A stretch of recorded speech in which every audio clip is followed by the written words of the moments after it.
চলে এসেছি লাঞ্চের থালি নিয়ে। মা আজকে সব স্পেশাল ডিশ বানিয়েছে। এই দেখো মিক্সড ফ্রাইড রাইস বানিয়েছে, আর এখানে চিংড়ি মাছের মালাইকারি। চিংড়ি মাছটা কিন্তু অনেকটাই বড়, কারণ ভাজার পর যখন এই সাইজটা এসেছে। আর এখানে হচ্ছে ডিম ভাপা। আহা, আজকে এনার মনে খুব আনন্দ।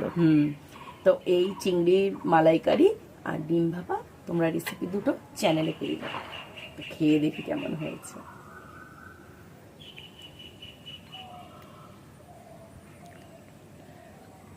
ফ্রাইড রাইসটা সস দিয়ে করেছো না? আরো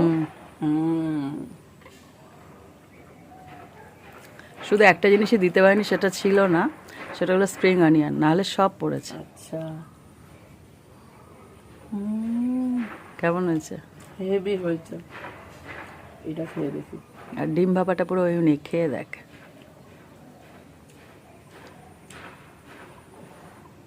এটাও খুব সুন্দর হয়েছে। বুদ্ধি থাকলে একটু একটু রকম ফের করলেই কিন্তু স্বাদ বদলে যায়। খুব সুন্দর, এমন না যে খুব খরচা। শস্য, তারপরে এর মধ্যে যে পোস্তটা দেওয়া আছে সেটা খুব ভালো লাগে। সর্ষে নেই, পোস্ত, চাল, মগজ। এর মধ্যে যে পোস্তটা দেওয়া হয়েছে খুব ভালো লাগছে খেতে, ব্যাপক।